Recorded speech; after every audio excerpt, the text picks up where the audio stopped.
Oke, hari ini kita akan membandingkan antara dua perlakuan gitu ya. Ketika data kita normal dan homogeneity, maka kita akan menggunakan parametric test atau kita kemarin juga sempat di awal tentang normalitas yang saya sebutkan sebelum partnya t-test ini. eee, saya sempat sebutkan juga ketika datanya robust, maka kita juga bisa tetap menggunakan t-test ini. Nah, t-test sendiri terbagi menjadi ketiga, yaitu adalah one sample t-test. Itu digunakan untuk membandingkan antara suatu grup dengan biasanya seperti apa. Itu makanya cuma sampelnya cuma ada satu gitu, disebutnya one sample t-test. Kemudian ada yang disebut dengan paired t-test ya, ketika jenis grupnya adalah related, jadi meskipun dua tetapi related each other. Kemudian ada yang disebut dengan two sample t-test, two sample independent t-test kita sebut seperti itu. Nah, ketika grup type-nya satu sama yang lain tidak saling berhubungan. Nah, contohnya kayak gimana? Nah, ini one sample t-test. Jadi digunakan untuk membandingkan sampel dengan rataan pada literatur. Contohnya misalnya kalian mau bilang, oke, saya buat nih bakso. Bakso itu saya tambahin kayak penelitian saya ya, saya tambahin dengan bekatul. Nah, saya tambahin dengan bekatul kan, kemudian saya uji nih antioksidannya. Nah, saya bandingkan dengan literatur. Literatur itu misalnya kadar antioksidan pada bakso berapa. Nah, saya mau lihat apakah sampel saya ini penambahan ini signifikan nggak sih terhadap biasanya bakso pada umumnya. Nah, kita bisa menggunakan one sample t-test. Nah, caranya gimana? Ini rumus formulanya. Jadi, P sama dengan X1, rata-rata X1 min X2. Jadi, kita dapetin rata-rata dari sampel kita dikurangi dengan rata-rata pada literatur gitu ya. Kemudian dibagi dengan standar deviasi per akar N. N ini adalah jumlah dari sampel yang kita buat. Misalnya ulangannya ada 10 ya, N-nya adalah 10.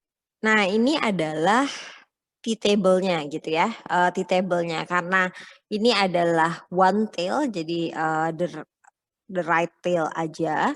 Jadi ketika kita milih, bahwa misalnya, dia lebih one tail gitu ya, kasus one tail, maka kita akan lihat di sini gitu ya. Makanya ketika kita 0,05 itu misalnya DF-nya adalah 3, maka kita akan milih 2,35. Tetapi ketika DF-nya itu ada DF-nya 3 sama seperti tadi ya. Nah, ini kan 3 tetapi kita derajat degree-nya adalah 0,05 to tail, maka kita akan pilih yang ini, seperti itu. Ini contohnya.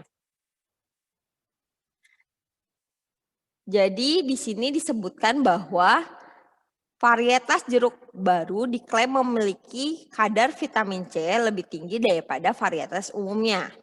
Berdasarkan literatur, kadar vitamin C pada buah jeruk adalah 35 mg per 100 gram. Jika analisa dari vitamin C adalah 35, 42, 37, 43, 41, 45, dan 37, apakah klaim tersebut adalah benar? Itu yang kita mau cek, seperti itu. Nah, nanti kita akan membandingkan dengan T-tabelnya gitu ya. T-tabelnya untuk mengetahui apakah klaim tersebut adalah benar. Jika lebih tinggi, maka kita bisa katakan bahwa benar gitu ya hasil analisanya. Nah, sekarang kita tanya DF-nya gimana? DF-nya adalah N-1, seperti itu. Nah, jadi kita nanti akan cari dulu rataan pada sampel ini. Nah, kita lihat ada berapa? 1, 2, 3, 4, 5, 6, 7. Jadi N-nya nanti adalah 7. Ya. Dan kita akan cari dulu X rata-ratanya berapa. Nanti kita hitung dengan rumus T sama dengan X1 min, nah ini rata-rata yang kedua ya, udah dapet di sini X2-nya.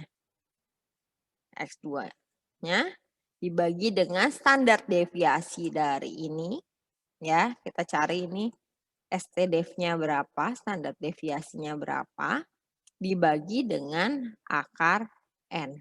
Ya, ini nanti kita dapat T hitung ya, seperti itu.